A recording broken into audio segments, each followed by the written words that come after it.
Namaskar, welcome to Earth PCS. Dear students, welcome to this series of MCQs where we discuss 25 MCQs. तो इस series में हम 25 MCQs discuss करते हैं और वो भी अलग अलग 5 टॉपिक को मिलाकर, यानी हम इस टॉपिक में कवर करते हैं हिस्ट्री, पॉलिटी, इकोनॉमी, ज्योग्राफी और साइंस, जो कि सभी PCS के पर्सपेक्टिव से कोर एरियाज है और इन्हें रेगुलर प्रैक्टिस करके आप अपने प्रिपरेशन को और इम्प्रूव कर पाएंगे। तो चलिए देख लेते हैं पहला क्वेश्चन, जो कि हिस्ट्री से है। काफ़ी इजी सवाल है लेकिन इंपॉर्टेंट सवाल है। विच वेदा इज ओल्डेस्ट अमंग 4 वेदास? तो 4 वेदों में से सबसे पुराना वेद कौन सा है? प्राचीनतम वेद, इसका सीधा आंसर है ऋग्वेद। ठीक है, और ये क्या है? It is collection of hymns, ऋचाओं का संग्रह है। अब एक सवाल का जवाब आप कमेंट बॉक्स में जरूर दीजिएगा कि ऋग्वेद के अध्ययन करने वाले को क्या कहा जाता है। जवाब कमेंट बॉक्स में जरूर दीजिएगा। अगला सवाल बुद्ध के बारे में, बुद्धिज्म। ठीक है, तो PCS के पर्सपेक्टिव से भी बुद्धिज्म, जैनिज्म काफी इंपॉर्टेंट हो जाते हैं और लगभग हर PCS में बुद्धिज्म और जैनिज्म से सवाल होते ही है। तो पहले देख लेते हैं, देखिए क्या कह रहा है। Consider the following statements. ठीक है, निम्न कथनों पर विचार कीजिए। Gautam Buddha delivered his first sermon at Sarnath. बिल्कुल सही बात है। बुद्ध को जब ज्ञान की प्राप्ति हुई तो उन्होंने ज्ञान की प्राप्ति के बाद सारनाथ में, और सारनाथ में कहा तो ऋषिपतन, ठीक है, जगह का नाम याद रख लीजिएगा, ऋषिपतन में 4 सन्यासियों को पहला अपना उपदेश दिया था। ठीक है, दूसरा महावीरा वाज द 24th तीर्थंकर ऑफ जैनिज्म। ठीक है, तो महावीर से पहले 23 और तीर्थंकर हुए। ठीक है, तो महावीर 24वें तीर्थंकर थे और 24वें तीर्थंकर में सबसे ज्यादा प्रसिद्ध जो हुए तो वो महावीर ही हुए। ठीक है, तो दोनों स्टेटमेंट सही है। Go for option C. अगला सवाल मॉडर्न इंडियन हिस्ट्री से। Consider the following statements. Subhash Chandra Bose formed forward bloc. ठीक है, तो सुभाष चंद्र बोस ने फॉरवर्ड ब्लॉक की स्थापना की। ठीक है, कब? 1939 में। ठीक है, 1939 में उन्होंने कांग्रेस के अध्यक्ष पद से इस्तीफा दिया। ठीक है, उसके बाद उन्होंने फॉरवर्ड ब्लॉक की स्थापना की। दूसरा INA, Indian national army, was formed during second world war. तो इंडियन नेशनल आर्मी इन्हें सुभाष चंद्र बोस द्वारा ही गठन किया गया था। ठीक है, तो इसे कब? तो ड्यूरिंग 1939। देखिए 1939 से 42 सेकेंड वर्ल्ड वॉर चला। तो अगर आपको एग्जैक्ट याद ना हो तो आप अपना गेसिंग सेंस, लॉजिक यूज करके भी आंसर दे सकते हैं। तो इस तरह से दोनों ऑप्शन सही है, ये भी और ये भी। Go for option C. ठीक है, सुभाष चंद्र बोस ने फॉरवर्ड ब्लॉक की स्थापना की कब? 1939 में। और ये कब? तो 39 के दौरान, तो ऑब्वियसली बात है। और INA की भी स्थापना इन्होंने की और ये सेकेंड वर्ल्ड वॉर के दौरान ही इसकी स्थापना की गई। अब आगे चलते हैं। चौथा सवाल, शेरशाह सूरी मध्यकालीन भारत से। ठीक है, इस फेमस फॉर, तो शेरशाह सूरी को किस लिए फेमस है? ऐसे तो बहुत सारे कारण है, लेकिन उनमें से ऑप्शन में आपको तलाशना है। तो बिल्ड ताजमहल नहीं, ताजमहल तो शाहजहां ने बनाया था। Grand trunk road, obviously GT road. ठीक है, एंड एडमिनिस्ट्रेटिव रिफॉर्म्स। तो शेरशाह सूरी ने सबसे पहले तो सड़क बनवाई जिसका नाम था ग्रैंड ट्रंक रोड। ठीक है, और उन्होंने प्रशासनिक सुधार भी लाए। ठीक है, तो सड़क के साथ साथ प्रशासनिक सुधार भी बहुत सारे लाए थे, इसलिए इस वजह से शेरशाह सूरी प्रसिद्ध है। ठीक है, तो इसका जवाब बी हो जाए। अब अगला सवाल, हिस्ट्री का अगली सवाल। Who was the first president of Indian National Congress? ठीक है, तो इंडियन नेशनल कांग्रेस के प्रथम अध्यक्ष कौन थे? तो प्रथम अध्यक्ष कौन थे? WC बनर्जी, व्योमेश चंद्र बनर्जी। ठीक है, और कांग्रेस का जो पहला अधिवेशन वो कहाँ हुआ था? बॉम्बे में। ठीक है, आपको पता होगा। और आपके लिए एक सवाल कि कांग्रेस की स्थापना के समय भारत का गवर्नर जनरल कौन था? आप जवाब कमेंट बॉक्स में जरूर लिखिएगा।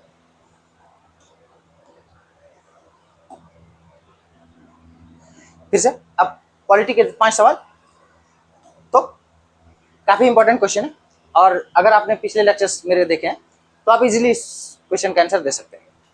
Under which article can the president declare a financial emergency? देखिए फाइनेंशियल इमरजेंसी की बात कर रहा है, तो देखिए 3 इमरजेंसीज को याद रखना काफी आसान, मैं बता देता हूँ। 352, 352 ये किससे रिलेटेड है? तो ये नेशनल इमरजेंसी से, NE में शॉर्ट में लिख रहा हूँ, नेशनल इमरजेंसी से।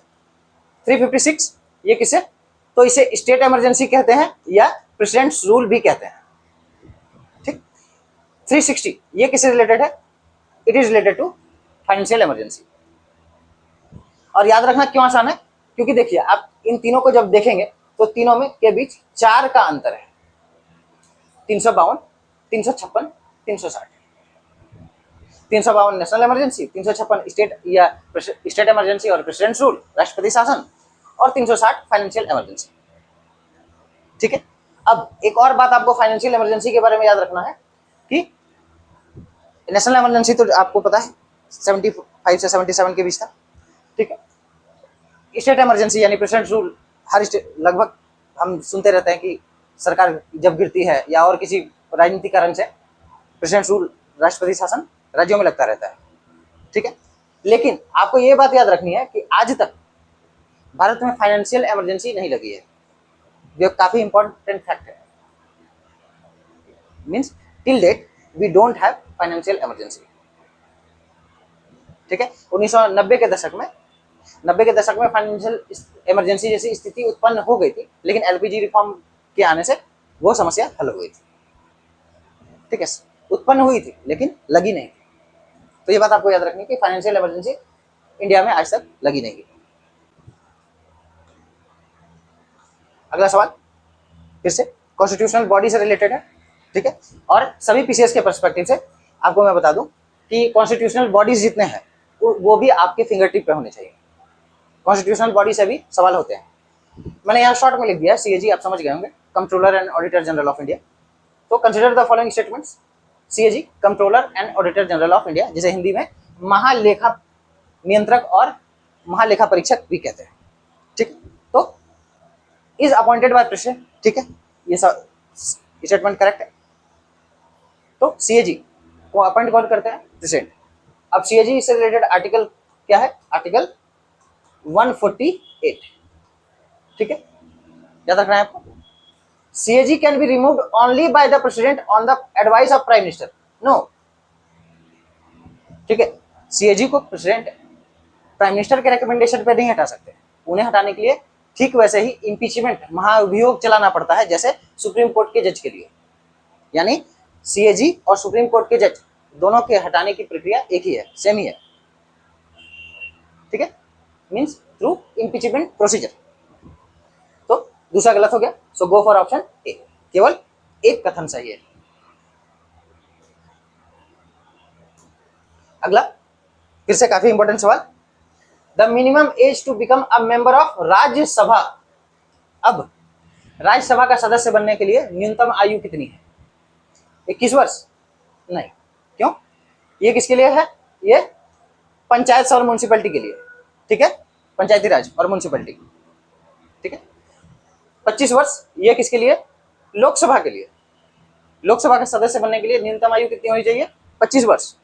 लेकिन राज्यसभा के लिए ये 30 वर्ष है, 30 इयर्स। ये बात आपको याद रखनी है, ठीक है। तो इसका सही जवाब क्या हो जाएगा, ऑप्शन सी, 35 वर्ष ये गवर्नर, प्रेसिडेंट इनके लिए, ठीक है। तो फिर से मैं रिपीट कर देता हूं, 21 वर्ष किसके लिए, पंचायत के लिए, 25 लोकसभा के लिए, 30 वर्ष राज्यसभा के लिए जो हमारे सवाल में है, ठीक है, और 35 वर्ष गवर्नर और प्रेसिडेंट के लिए, ठीक है। तो एक क्वेश्चन में हमने 4 क्वेश्चन को सॉल्व किया। अब फिर से काफी इंपॉर्टेंट सवाल, देखिए पॉलिटी के कुछ टॉपिक्स हैं जो काफी इंपॉर्टेंट है और वो आपके फिंगर टिप पे उनका कंसेप्ट और फैक्ट दोनों अच्छे से याद होना चाहिए, ठीक है। तो फंडामेंटल राइट्स उनमें से एक है। अब देखिए, which of the following is a fundamental right under Indian constitution. तो पहला है राइट टू एजुकेशन, हम सभी जानते हैं, अंडर आर्टिकल 21A, ठीक है। Right to education is a fundamental right, clear है। राइट टू प्रॉपर्टी हमने पिछले लेक्चर्स में देखा है सवाल, और मैंने आपको बताया था under article 300A it is a legal right. Right to vote, अब इसके बारे में काफी लंबा डिस्कशन करना पड़ेगा, ठीक है, लेकिन मैं शॉर्ट में आपको बता देता हूं, it is also a statutory right, ठीक है, स्टैट्यूटरी राइट, स्टैट्यूटरी राइट। अब कहा fundamental right, right to vote fundamental right नहीं है, ये बात आपको याद रखनी है। ये क्या है, आपका वैधानिक अधिकार है। किसमें, तो अभी 2 साल पहले लेटेस्ट जजमेंट, ऐसे तो बहुत सारे जजमेंट है और उनमें से कुछ जजमेंट में सुप्रीम कोर्ट ने इसे फंडामेंटल राइट कहा था, किसी में कॉन्स्टिट्यूशनल राइट कहा था, ठीक है, फंडामेंटल राइट नहीं कहा था, सॉरी, कॉन्स्टिट्यूशनल राइट कहा था या स्टैट्यूटरी राइट कहा था। लेकिन लास्ट जजमेंट जो है सुप्रीम कोर्ट का अनूप बर्नवाल केस, जून 2023 का, अनूप बर्नवाल केस में सुप्रीम कोर्ट ने कहा कि right to vote is a statutory right, यह एक वैधानिक अधिकार है, ठीक है, राइट टू वर्क नहीं। तो आपको याद रखना है, right to education is a fundamental right under article 21A। Next, फिर से काफी इंपॉर्टेंट सवाल, the concept of public interest litigation, PIL जिसे हम शॉर्ट में कहते हैं, जनहित याचिका, ठीक है, या लोकहित याचिका भी कहते हैं, एक ही बात है, जनहित लोकहित। तो वाज इंट्रोड्यूस्ड बाय, ठीक है, तो इसका सीधा जवाब है जस्टिस PN भगवती, ठीक है। तो 1980 के दशक में काफी फेमस केस था हुसैन आरा खातून केस, ठीक है, 1980s की बात है। तो उस केस में PIL को सुप्रीम कोर्ट द्वारा इंटरटेन किया गया था और उस समय, इससे पहले भी कुछ केस थे, काफी लंबी बहस है, यहाँ पे डिस्कस करना पॉसिबल नहीं होगा, अदरवाइज वीडियो लंबी हो जाएगी, ठीक है। तो 80 के दशक में आपको याद रखना है कि हुसैन आरा खातून केस था और उस केस में जस्टिस थे, यानी जज थे PN भगवती, ठीक है, नाम से कंफ्यूज नहीं करना है, ये मेल थे, ठीक है। तो इन्होंने PIL को इंट्रोड्यूस किया, ठीक है, ये और PIL क्या है, तो it is an example of judicial activism, ठीक है, जुडिशियल एक्टिविज्म का एक एग्जांपल है, उदाहरण है, ठीक है। नेक्स्ट, अब इकोनॉमी से सवाल, ठीक है, 11 से 15 तक। Which of the following committee recommended the formation of NABARD, NABARD का नाम सुना होगा आपने, full form national bank for agriculture and rural development, ठीक है। इसकी स्थापना कब हुई थी, 1982 में।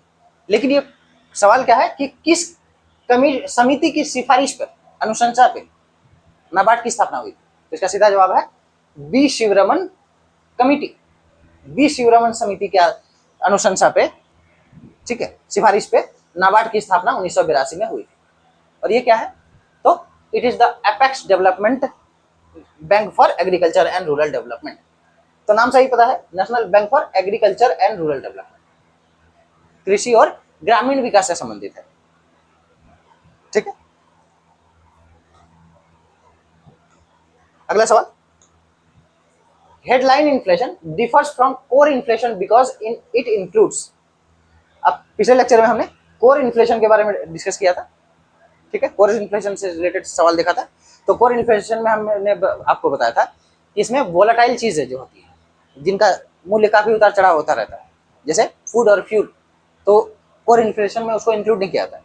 लेकिन हेडलाइन इन्फ्लेशन में सभी चीजों को इंक्लूड किया जाता है, ठीक है, चाहे वोलेटाइल हो या परमानेंट। इसलिए क्या होगा, volatile food and fuel prices, याद रखना है आपको, कोर इन्फ्लेशन में इनको एक्सक्लूड किया जाता है, लेकिन हेडलाइन इन्फ्लेशन में इनको इंक्लूड कर दिया जाता है, ठीक है। तो इसका जवाब क्या हो जाएगा, अस्थिर खाद्य एवं ईंधन की कीमतें, इसे शीर्षक मुद्रास्फीति में जोड़ा जाता है, लेकिन कोर मुद्रास्फीति में इसे नहीं जोड़ा जाता है, ठीक है, क्योंकि कोर इन्फ्लेशन किससे रिलेटेड है, लॉन्ग टर्म से रिलेटेड, ठीक है, और इनकी कीमतें घटती बढ़ती रहती है हर दिन।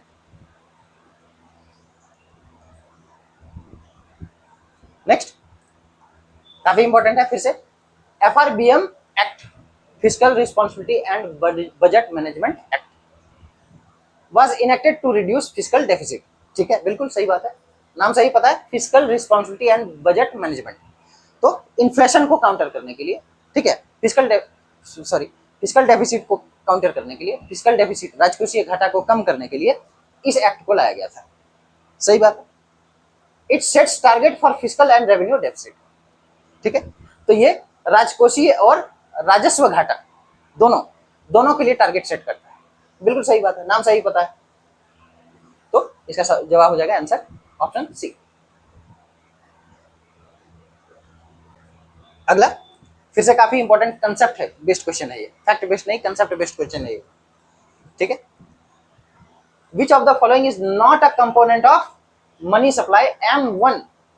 तो आपने पढ़ा होगा इकोनॉमी में M1, M2, M3, M4, ठीक है। तो M1 क्या होता है, ये हाईएस्ट लिक्विडिटी होती है इसमें, सबसे ज्यादा तरलता, सबसे ज्यादा तरलता यानी कहने का अर्थ है मुद्रा के भाव में, ठीक है, मुद्रा के सेंस में, मॉनेटरी टर्म्स में। तो इसमें क्या होता है, M1 includes currency with public, ठीक है, लोगों के पास जो यानी आम जनता के पास जो मुद्रा है, प्लस डिमांड डिपॉजिट्स, ठीक है, इन दोनों को मिलाकर क्या कहते हैं, M1, ठीक है। अब जब इसमें तो ये क्या कर रहा है कि नॉट अ कंपोनेंट, तो करेंसी विद पब्लिक और डिमांड डिपॉजिट ये तो M1 का कंपोनेंट है। टाइम डिपॉजिट, देखिए M1 की बात हो गई। अब टाइम डिपॉजिट, तो टाइम डिपॉजिट आपको याद रखना है कि M3 का हिस्सा है। किसका हिस्सा है, M3 का। M1 को नैरो मनी भी कहते हैं, ठीक है, M2 को नैरो प्लस मनी कहते हैं, M3 को ब्रॉड मनी कहते हैं, M4 को ब्रॉड प्लस मनी कहते हैं, ठीक है। यानी जैसे जैसे हम नंबर बढ़ते जाएगा मुद्रा की तरलता कम होती जाती है, उसे आसानी से तरल में परिवर्तित नहीं किया सकता, ठीक है। फिर से मैं बता देता हूं, M1 narrow money, M2 narrow plus money, M3 broad money, M4 broad plus money, ठीक है। और टाइम डिपॉजिट किसका हिस्सा है, ये M3 का। तो M3 क्या होता है, M1 प्लस M2, ठीक है। जब मैं आपको इकोनॉमी पढ़ाऊंगा तब मैं और डिटेल में बता दूंगा। अगला द टर्म स्टैगफ्लेशन, ठीक है। तो अगर आप इस टर्म को देखेंगे तो ये दो से मिलकर बना है, क्या, स्टैग्नेशन प्लस इन्फ्लेशन, ठीक है। अब देखिए इसका शुद्ध हिंदी मैंने नहीं लिखा है क्योंकि एग्जाम में भी उतनी शुद्ध हिंदी अब लिखी नहीं जाती, ठीक है। तो स्टैगफ्लेशन सिंपल भाषा में समझ लीजिए कि मेनली क्या है, स्टैग्नेंट इन्फ्लेशन, ठीक है, स्टैग्नेंट प्लस इन्फ्लेशन। लेकिन इसका अर्थ हुआ क्या, इसका अर्थ होता है high inflation with high employment and low growth rate, ठीक है। जब क्या होता है, मुद्रास्फीति काफी ऊंची होती है, उसकी वजह से बेरोजगारी भी काफी बढ़ जाती है, प्लस वृद्धि दर, ठीक है, जीडीपी की जो ग्रोथ रेट होती है वो बिल्कुल रुक सी जाती है या बिल्कुल कम हो जाती है, ठीक है, बिल्कुल कम हो जाती है। तो उसे क्या कहते हैं, stagflation, high inflation, high unemployment plus low growth rate, ठीक। अब आगे चलते हैं, काफी इंपॉर्टेंट सवाल है। तो it says consider the following statements, eastern Ghats are more continuous than western Ghats. देखिए तो अगर आपने ज्योग्राफी पढ़ा है, ठीक है, तो ये ईस्टर्न घाट है, ये वेस्टर्न घाट। अब ये क्या कह रहा है, eastern Ghats are more continuous than western Ghats, पूर्वी घाट पश्चिमी घाट की तुलना में अधिक निरंतर है। तो ये स्टेटमेंट गलत है, ये कथन गलत है। कैसे, तो देखिए पश्चिमी घाट से बहुत सारी नदियां निकलती है, नर्मदा, गोदावरी, कृष्णा, कावेरी, ठीक है, नर्मदा नहीं। तो जब ये निकलती हैं तो पश्चिमी घाट से निकलने के कारण पश्चिमी घाट ज्यादा कंटिन्यूअस है, ज्यादा निरंतर है। लेकिन जैसे जैसे नदियां इधर ईस्टर्न घाट, पूर्वी घाट की ओर पहुंचती हैं तो पूर्वी घाट को ये काटती हुई जाती है, जिस वजह से वेस्टर्न घाट की तुलना में ईस्टर्न घाट्स क्या है, it means eastern Ghat is less continuous than western Ghat. ये कॉन्ट्राडिक्टरी स्टेटमेंट है, विरोधाभासी कथन है। दूसरा, western Ghats are older than eastern Ghats, obviously ये सही है, ठीक है। तो पश्चिमी घाट क्या है, पूर्वी घाट की तुलना में ज्यादा पुराने हैं, और ज्यादा पुराने भी है और ज्यादा कंटिन्यूअस भी है, ठीक है। तो इसका जवाब हो जाएगा option B, only B is correct.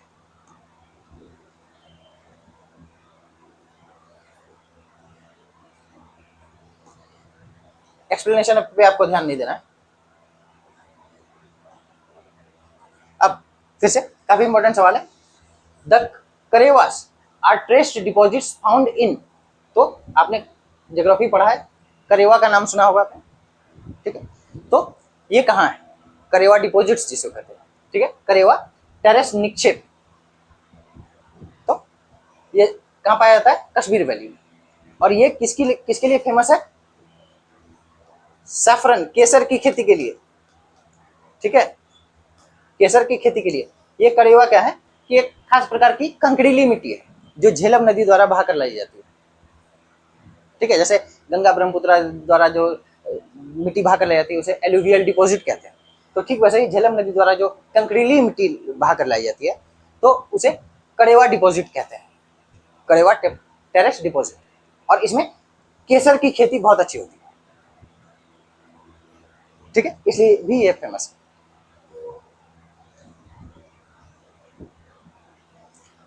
अगला, coast of Kerala and Karnataka is known as, ठीक है, तो कर्नाटका और केरल इस कोस्ट को, तट को क्या कहा जाता है कंबाइंडली, तो सिंपल सी बात है, मालाबार कोस्ट, ठीक है। अगर केरला से जोड़े तो मालाबार कोस्ट, कंबाइंडली दोनों के तट को क्या कहा जाता है, मालाबार तट या मालाबार कोस्ट, ठीक है। अगला, Godavari is the longest river of peninsular India, तो गोदावरी प्रायद्वीपीय पठार, प्रायद्वीपीय भारत की सबसे लंबी नदी है, बिल्कुल सही बात है, इसे दक्षिण की गंगा भी कहा जाता है, ठीक है।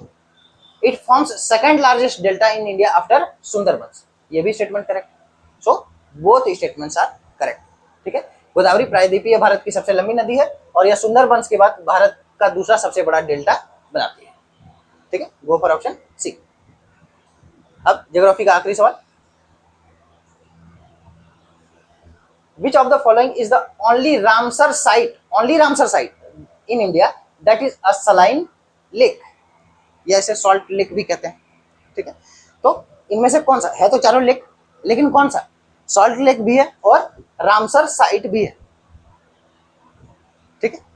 तो इसका सीधा जवाब हो जाएगा कौन सा, सीधा सांबर लेक, ठीक है। और सांबर लेक कहाँ है, आप जवाब कमेंट बॉक्स में लिख सकते हैं।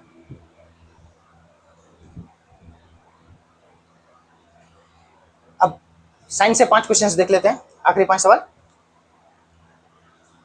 Which of the following gases has the highest contribution to greenhouse effect after carbon dioxide? Carbon dioxide के बाद ग्रीन हाउस प्रभाव में सबसे अधिक योगदान किस गैस का है, सबसे ज्यादा योगदान तो कार्बन डाइऑक्साइड का है, उसके बाद यानी दूसरे नंबर पे ग्रीन हाउस इफेक्ट में सबसे ज्यादा कंट्रीब्यूशन किसका है, इसका सीधा जवाब है मीथेन, ठीक है। ये सभी कंट्रीब्यूट करते हैं, nitrous oxide, ozone, CFC, chlorofluorocarbon, सभी कंट्रीब्यूट करते हैं, लेकिन नंबर 1 पे है कार्बन डाइऑक्साइड और नंबर 2 पे है मीथेन, ठीक है। अगला, small but important, which of the following metal is used in manufacturing of solar panel, ठीक है। सौर पैनल जो है तो उनके उत्पादन में, उनके निर्माण में किस धातु का प्रयोग किया जाता है, आयरन, सिलिकॉन, कॉपर, एल्युमिनियम, तो इसका सीधा जवाब है सिलिकॉन। आप ऐसे याद रख सकते हैं, solar panel S for solar, S for silicon, ठीक है। Next, the process of loss of water in the form of vapour from the aerial parts of plant is called, ठीक है। तो पौधों के हवाई अंगों से जल वाष्प के रूप में निकलने की प्रक्रिया को क्या कहते हैं, ठीक। इसे क्या होता है, जैसे हमारे शरीर में पसीना आता है और उसके बाद हमारे शरीर को ठंडक मिलती है, ठीक वैसे ही पौधों से भी जल का निष्कासन होता है और इस प्रक्रिया को क्या कहते हैं, इस प्रक्रिया को कहते हैं वाष्पोत्सर्जन, इंग्लिश में इसे कहते हैं ट्रांसपिरेशन, ठीक है। इसका जवाब क्या है, transpiration means the process of loss of water, ठीक है, through the aerial parts of plant is known as transpiration. Next, फिर से देखिए, अब जैसे जैसे ग्लोबल वार्मिंग का इफेक्ट दुनिया पे पड़ता जा रहा है तो एग्जाम भी इससे अछूते नहीं है। अब एग्जाम में भी साइंस सेक्शन से, और जिन स्टेट पीसीएस में एनवायरमेंट सेक्शन इंक्लूडेड है वहां तो पूछे ही जाते हैं, लेकिन साइंस सेक्शन में भी एनवायरमेंट से क्वेश्चन अब आने लगे हैं, ठीक है। तो consider the following statements, ozone layer is found in stratosphere, right. तो ओजोन की जो परत है वो कहाँ मिलती है? समताप मंडल पे। बिल्कुल सही बात है, ठीक है। Ozone layer depletion is mainly caused by CFC, chlorofluorocarbon, जो रेफ्रिजरेटर में होता है, एसी में होता है, एयर कंडीशन में, और भी बहुत सारे स्रोत हैं इसके, ठीक है। तो ओजोन लेयर का जो क्षय होता है, ठीक है, ओजोन की जो परत होती है उसका क्षय होता है, तो उसके पीछे मुख्य वजह कौन है? CFC, chlorofluorocarbon. तो दोनों स्टेटमेंट सही है, गो फॉर ऑप्शन सी। आखिरी सवाल, proteins are made of amino acid, बिल्कुल सही बात है, ठीक है, कोई दो राय नहीं है। Vitamin are required by body in large quantities. अब देखिए विटामिन क्या है? Micronutrients. तो इन्हें लार्ज क्वांटिटी में शरीर को कैसे चाहिए होगा? बहुत कम मात्रा में चाहिए ना। कुछ तो ऐसे चाहिए कि प्रतिदिन आपको सुई के नोक के बराबर चाहिए, ठीक है। कुछ तो मिलीग्राम्स में चाहिए और कुछ हार्डली ग्राम्स में चाहिए। तो बहुत ज्यादा मात्रा में तो नहीं चाहिए। बहुत ज्यादा मात्रा में तो आपको सबसे ज्यादा चाहिए, अगर शरीर को चाहिए तो उसकी जरूरत है, उसका नाम है कार्बोहाइड्रेट, ठीक है। तो vitamin are required by body in large quantity, ये स्टेटमेंट गलत है, ठीक है। तो go for option A, only one statement is correct. तो आज के इस वीडियो लेक्चर में हमने 25 MCQs डिस्कस किए। मिलते हैं अगले लेक्चर में। Thank you.